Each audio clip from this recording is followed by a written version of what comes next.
Hello friends. आज मैं आप लोगों के लिए एक बहुत ही इम्पॉर्टेंट वीडियो, चाहे वो एग्ज़ाम के पर्पज़ से ले लीजिए, किसी कंपटीशन के पर्पज़ से ले लीजिए, ये बहुत ज़रूरी टॉपिक है जो मैं आज आप लोगों के लिए लेकर आई हूँ। और इसका नाम है वर्णमाला। जैसा कि आप लोग जानते हैं, टेट में भी ये बहुत आता है और भी अदर कंपटीशन लेवल पर ये टॉपिक ज़रूर पूछा जाता है, इससे रिलेटेड क्वेश्चन ज़रूर आते हैं। तो मैं ये चाहूँगी कि मेरे इससे रिलेटेड वीडियो, ये वाला और आने वाले वीडियो आप लोग बहुत अच्छे से देखें। तो आई एम डैम श्योर आपको ये टॉपिक बहुत अच्छे से क्लियर होगा और इससे रिलेटेड कोई भी क्वेश्चन आएगा आप उसे करना नहीं छोड़ेंगे। तो चलिए हम इसे पढ़ते हैं। सबसे पहले वर्णमाला। वर्णमाला में दो शब्दों आप पता है मिलकर बना है, वर्ण और माला। अब वर्ण का अर्थ होता है क्या है, वर्ण क्या होता है? आप जैसा कि जानते हो कि भाषा की सबसे छोटी इकाई ध्वनि होती है और ध्वनि को ही हम क्या कहते हैं, वर्ण कहते हैं। लेकिन ध्वनि क्या है? देखिए, जैसे कि राम शब्द में क्या है, दो अक्षर आते हैं, रा और म। ऐसे देखा जाए तो हम ये कहेंगे कि दो अक्षर आए राम में, रा और म। लेकिन इसमें क्या होते हैं, चार वर्ण होते हैं। अब कैसे? देखिए, जब हम बोलते हैं, उच्चारण करते हैं, तो देखिए अब बोल कर देखो, राम। तो र के साथ भी आ निकल रहा है, बड़ा आ निकल रहा है, और म के साथ छोटा अ निकल रहा है। तो ये चार वर्ण हो गए ना। तो यही क्या कहलाता है, आपका वर्ण कहलाता है। और वर्णमाला किसे कहते हैं? यही वर्णों की, जितने वर्ण आपने देखे, इन्हीं वर्णों के जो व्यवस्थित समूह होता है, इसी को ही हम कहते हैं वर्णमाला। ठीक है। अच्छा, वर्ण आपको समझ में क्लियर आ गया होगा कि भाषा की सबसे छोटी इकाई ध्वनि होती है और इसी ध्वनि को हम वर्ण कहते हैं। और जब हम कई वर्णों का एक समूह बना देते हैं, एक व्यवस्थित समूह बना देते हैं, तो वही कहलाती है वर्णमाला। अच्छा, हमारी हिंदी वर्णमाला में मूलतः स्वर और व्यंजन दो प्रकार के होते हैं। स्वर क्या है, स्वर कितने होते हैं? स्वर अगर देखा जाए तो वैसे बोला जाता है 10, लेकिन वैसे मतलब उच्चारण के आधार पर। लेकिन अगर हम लेखन के आधार पर बात करें तो वो 13 स्वर माने जाते हैं। अच्छा, अब ये स्वर के देखिए ज़रा कैसे हैं। 10 स्वर की बात हो रही है तो यहाँ पर देखिए, अ, आ, ई, उ, ऊ। अभी हमने री को अलग कर दिया है, ए उ औ। अंग आहा को भी अलग कर दिया। अगर हम री अंग आहा को अलग कर देते हैं तो ये हमारे पूरे कितने कहलाते हैं?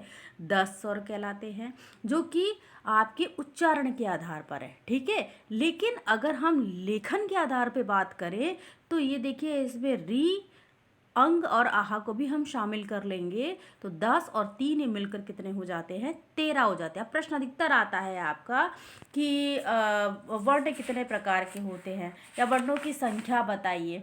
ठीक है। अगर आपसे ये बोला जाए कि उच्चारण की दृष्टि से वर्णों की संख्या कितनी है, तब तो आपको पता है कि 10, सॉरी, वर्णों नहीं, स्वर की संख्या उच्चारण की दृष्टि से तो आपको पता है 10 स्वर हैं।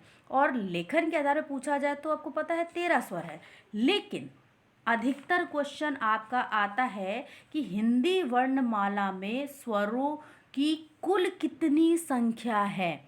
अगर ऐसा कोई क्वेश्चन आता है तो उसमें 10 और 13 दोनों है, आप 13 ही लगाओगे, क्योंकि हिंदी वर्णमाला में कुल स्वर जितने भी हैं उनकी संख्या पूछी जा रही है तो वो 13 ही आएगा। लेकिन अगर अलग अलग कंसेप्ट पूछते हैं कि लेखन का अलग, उच्चारण का अलग, तो आपको पता है उच्चारण के आधार पर 10 स्वर और लेखन के आधार पर 13 स्वर होते हैं। तो आई थिंक आपको स्वर पद कंफर्म हो गए होंगे। अब बात करते हैं हम व्यंजन की। तो इसी तरीके से व्यंजन को भी डिस्ट्रीब्यूट किया गया है। जैसे कि आपके उच्चारण के आधार पर अगर हम बात करते हैं तो 35 व्यंजन है, और अगर हम लेखन के आधार पर बात करते हैं तो 35 व्यंजन तो हैं, पर साथ में 4 संयुक्त व्यंजन भी जोड़ दिए गए हैं। ठीक है। तो इसमें भी दोनों अलग अलग हो जा रहे हैं। तो अब इसको भी हम कंसेप्ट एक बार फिर से क्लियर कर लेते हैं किस तरीके से है कि अगर हम उच्चारण के आधार पर बात करते हैं तो 35 व्यंजन और लेखन के आधार पर बात करते हैं तो 35 व्यंजन के साथ 4 और संयुक्त व्यंजन भी जुड़ जाते हैं, तो वो मिलाकर हमारे आगे बढ़ जाते हैं, यानी आपका 39 के करीब। तो अच्छा, अगर आपसे ये पूछा जाए कि उच्चारण के आधार पर कुल वर्ण कितने हैं तो आप क्या बताओगे? उच्चारण तो कुल वर्ण पूछे जाते हैं तो 45 वर्ण है, जिसमें कि आपके 10 स्वर हो गए और 35 व्यंजन हो गए, ठीक।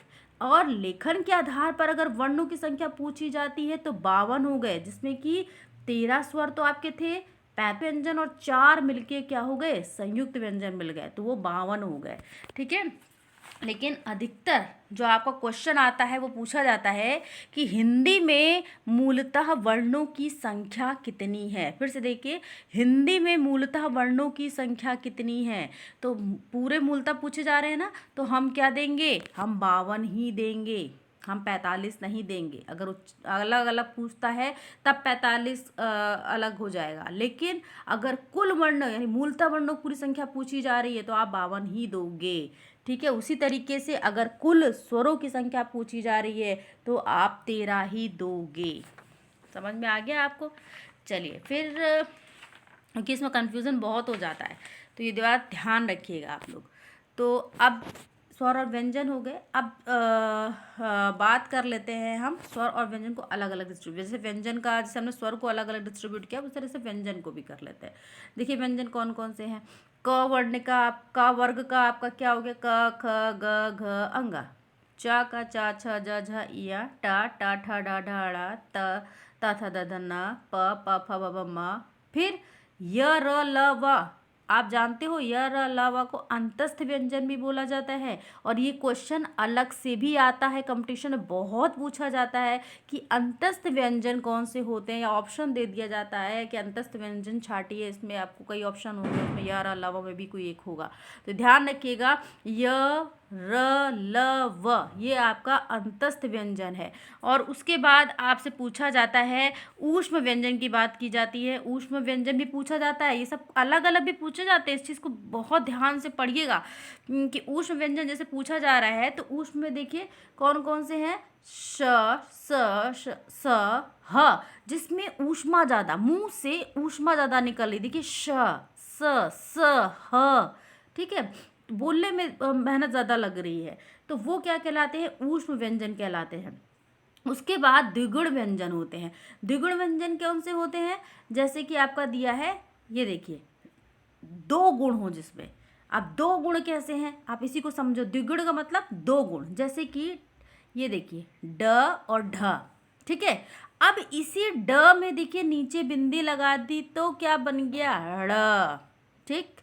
और इसी में ही ढ में अगर यहाँ बिंदी लगा दी जाए तो क्या बन जा रहा है, देखिए ढ़, ड़ ढ, दोनों देखिए अलग, तो ये क्या कहला रहा है आपका, ये कहला रहा है द्विगुण व्यंजन, ठीक है।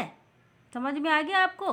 तो चलिए अब ये देखिए ये कितने हो गए, मिला लीजिए, 5 5 10, 1 2 3 4 5 6 7 8 9 10 11 12 13 14 15 16 17 18 19 20 20, उसके बाद 21 22 23 24 25 26 27 28 29 30 31 32 33, ये 33 यहाँ तक तो ध्यान रखिए आपके कितने हो गए, यही 33 व्यंजन मैंने बोला था आपको कि अगर आपसे उच्चारण के आधार पूछा जाए 33, और ये 2 अलग द्विगुण वाले भी, दोनों को भी जोड़ लीजिए 34 और 35, ये 35 व्यंजन तो आपके मैंने बोला हुआ था कि ये आप लोग क्या करोगे, 35 व्यंजन आपके अगर उच्चारण के आधार पर पूछा जाता है तब भी 35 हैं, और लेखन के आधार पर पूछा जाता है तब भी 35 है, लेकिन लेखन के आधार पर 4 और व्यंजन यहाँ जुड़ जाते हैं, और वो व्यंजन कौन से हैं, ये देखिए संयुक्त व्यंजन, जो मैंने आपसे बोला था एक अलग संयुक्त व्यंजन जुड़ता है, और संयुक्त व्यंजन क्या है, छ त्र ज्ञ और श्र। ये संयुक्त क्यों कहा जाता है, क्योंकि ये दो दो वर्णों से मिलकर बन रहा है। जैसे देखो छ को क्ष, ये छतरी वाला है, छ को क और श से मिलकर बन रहा है, त्र त और र, बोलने पे ये समझ में आता है, त्र, त और र, गया, ज्या और इया, फिर श्र, श और र। अच्छा, अगर आप इसको इंग्लिश में लिखो ना तो बहुत अच्छे तरीके से आप डिफाइन कर पाओगे। जैसे छ है, कभी कभी पूछ लिया जाता है छ किसके शब्दों से मिलकर बन रहा है, त्र कौन से वर्णों से मिल रहा है, ज्ञ और ज्ञ और श्र। अच्छा, आप इसको इंग्लिश में लिख के देखो तो कितनी आसानी से बनेगा। जैसे कि छ है, अगर अगर हम इसको छ लिखते हैं तो हम कैसे लिखते हैं, कि एस एच ए, यही तो बनता है ना। तो के से देखिए क बन रहा है और एस एच से श बन रहा है, तो ये समझ में आ गया आपको, छ बन गया। त्र, त्र अगर हम इंग्लिश में लिखते हैं कैसे लिखते हैं, टी आर ए, त और र बन गया। फिर ज्ञ,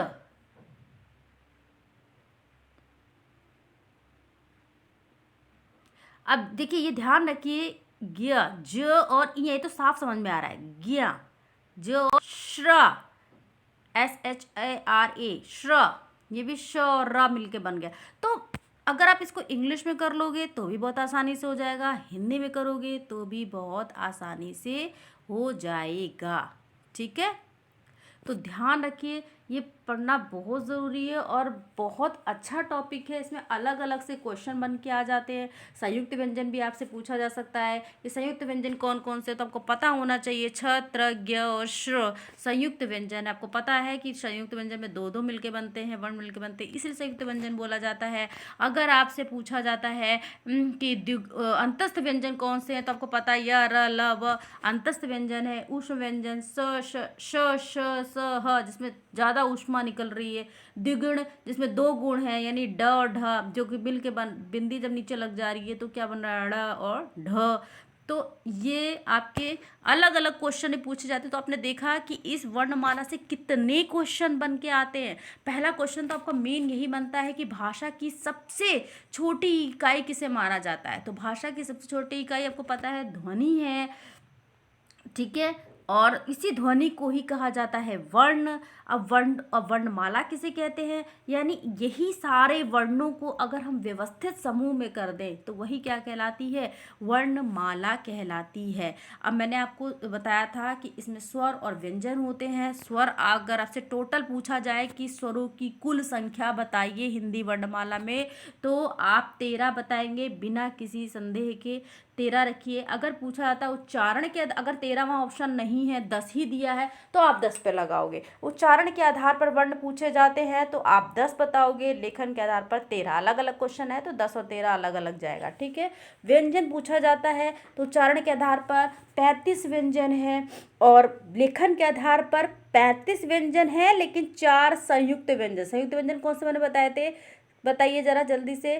सबसे आखिरी वाला, जब क ख ग घ का सबसे वर्णमाला का सबसे आखिरी वाले, छ, त्र, ज्ञ और आखिरी एक अलग से जुड़ता है श्र।